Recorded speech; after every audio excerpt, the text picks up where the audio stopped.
used as I went along in my career, like many of you do. And the second thing I learned was to spell.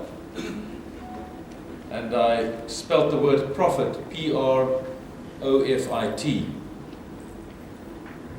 And now when we come to deal with serious issues of transformation, I'm finding there's two obstacles that continually are put in our paths.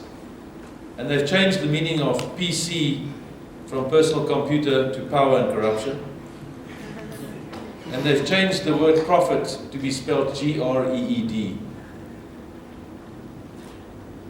And we can have an intellectual debate for the rest of today about the models and the laws and the regulations that we're going to put in place to try and bring about regulation.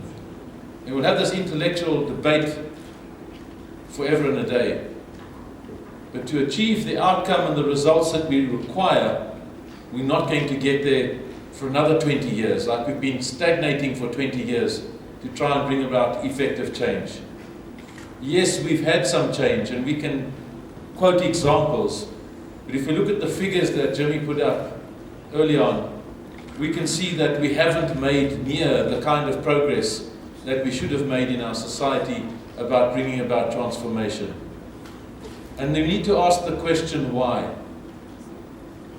The last time we had any significant heart-to-heart talk and come to a deal in this country was when the Constitution was signed. And subsequent to that, we raise in the white fraternity, we go to every CEO that inherited or a company or had wealth, and we said, do you support transformation? And they raise the right hand. And it's an intellectual transformation, not from the heart in many cases. And then we go along and we say, right, why haven't we changed? Because since the Constitution, we haven't had a serious debate in this country about people putting in more than what they take out. And if we did in the world of business, in the world of government and business, we'd find that we'd get far more down the line in empowering the peoples of South Africa rather than creating more elitism. I've got that word wrong. So what we want to do is, let's stop continuing to want to tighten the rules and regulations. Our laws are adequate to deal with the transformation that we need. What we need to do is to get down to some serious business about implementing it. What we need to is, we hear it all the time, broaden the base on which we're dealing with. We need a social pact that is serious and a commitment. Let's have a look at the book of Anne Crotty and the colleagues who wrote the book on executive salaries in South Africa. And then you'll get a taste of what I'm trying to put across.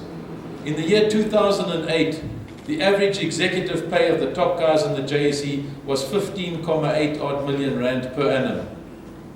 From 2008 to 2012, that figure has increased to 49.9 million for the same people. Are we serious about what we're trying to do in this country? I don't know that so much when we talk intellectually and make these commitments, and yet the facts and the figures show exactly the opposite. And I think it's time that the leadership in this country at all levels get serious about a social pact, that we start looking at the well-being of the value of the human being in this country. And that means that we're going to have to get serious about the transformation agenda as well. I do believe we need affirmative action, because we have got a legacy to deal with. It's like running the Comrades Marathon. I don't know how many of you have run the Comrades Marathon, but it's a race from Pietermaritzburg to Durban or vice versa. And when you run that marathon, there's a bus that you can run in. Not a literal bus with 4 wheels. But if you run for a club and you're a novice, you get onto this bus, and the lead runner is someone who's run the Comrades for about 10 times, and they know every crack in the road.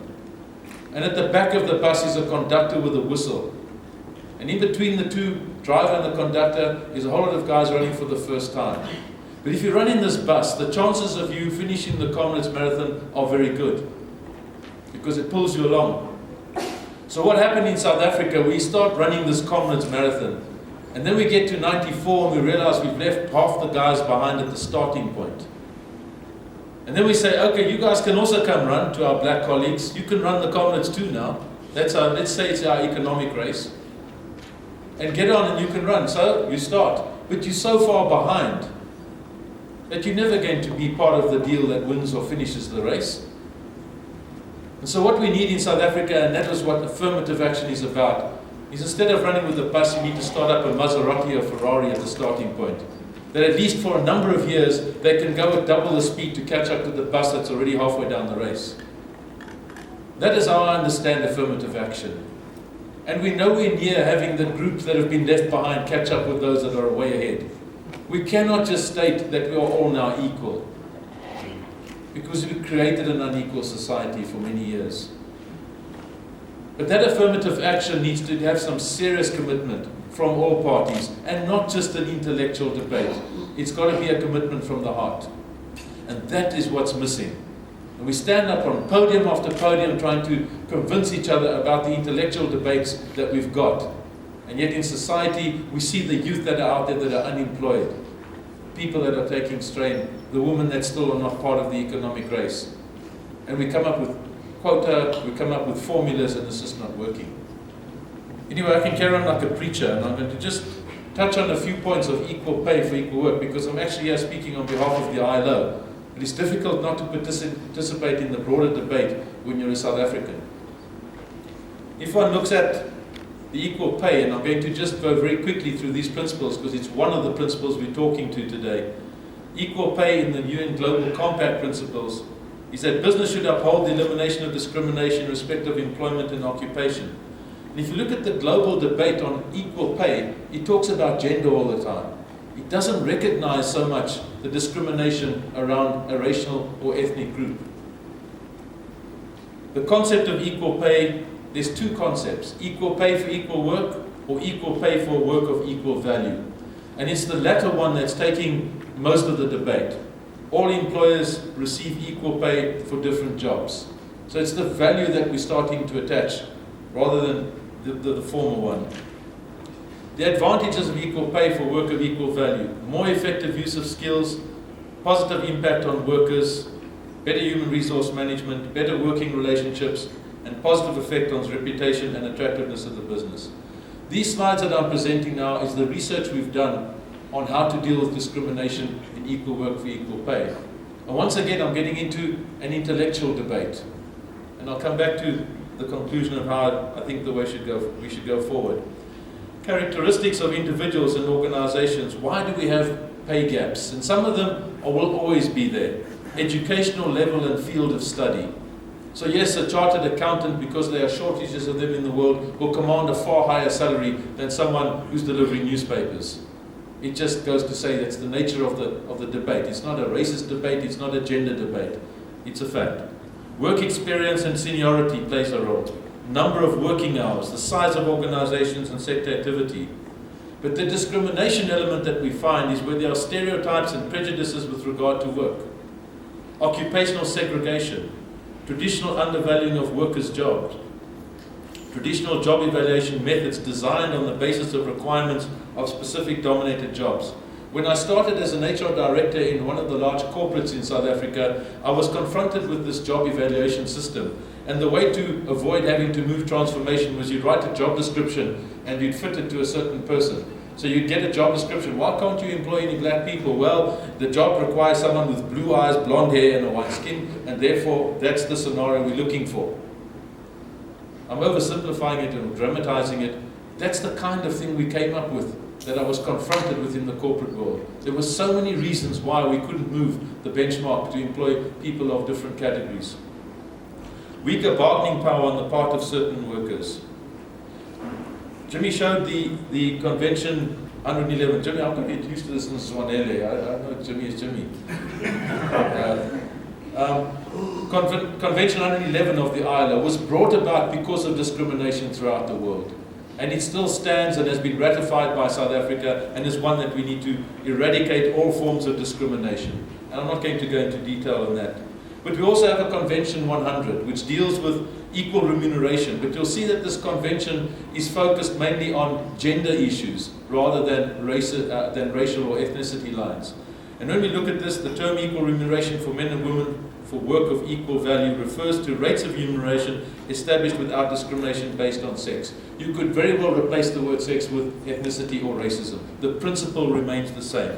And so there's a whole convention that talks about the principles attached to equal work equal pay for work of equal value. It applies to all workers, and I'm not going to read through. My presentation will be available for you with all these principles that are set out in the convention or as a result of the convention.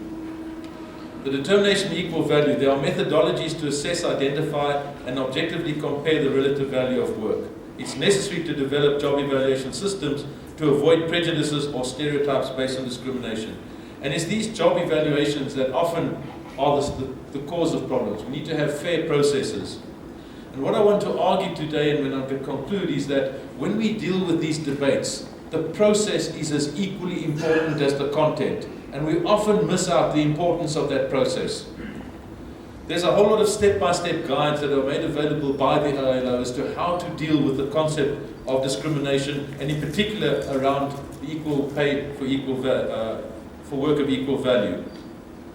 They've got a 6-step pay equity program: selecting jobs, job evaluation method, collecting data, and so on. And this is where we go into a toolbox that is made available for dealing with wage discrimination. They talk about getting started. Here the process is important, and I do believe that the Black Management Forum has got a very unique position, that it can play a meaningful role in the different sectors of this country, given the way that you are structured and that you are set up provincially and right through to the grassroots. And the BMF can play where there's a missing role here in monitoring and evaluation. The BMF members can play a significant role, and I do believe that the BMF should position itself to play a far bigger role in how we monitor and evaluate and being a catalyst to resolving many of the issues that we're talking about. And I include equal pay for equal value, value of work. But going beyond that, in the broader transformation debate, it's about representativity, it's about having female representative or ethnic representativity. What are the challenges that we find in the debate on equal pay? Reconcile work and family responsibilities, eliminate stereotypes, lack of weak implementation, secrecy on salaries, the whole concept of transparency, implementation costs. Just in my conclusion, I want to come back to the broader debate and say, where do we need to take this? We've lost a very key element of what we created in South Africa in the 80s going into 94. The art of social dialogue in this country. You know, we couldn't go to the toilet without having social dialogue. That's how seriously we took it. And now we're throwing out the baby with the bathwater. We created this concept that internationally the ILO holds up NEDLAC, and the concept of social dialogue has been one of the success factors of how this country came through a difficult time. And yet at the moment, in our industries, in our society, we throw out the concept of social dialogue. We think social dialogue means collective bargaining for 1 month in a year when we talk about wages and salary increases. Social dialogue is the mechanism that we can get to the heart of what we're dealing with. Instead of the intellectual debate of starting to engage as societies and as business of how we're going to take this transformation thing and make it happen in the next 20 years, rather than the small gains that we've made in the last 20 years. And I believe the BMF, once again, is an organization that is correctly positioned to take forward this concept of social dialogue in the industries that we've got, and to see that we get some headway in how we bring about a faster and more equitable transformation. Thank you.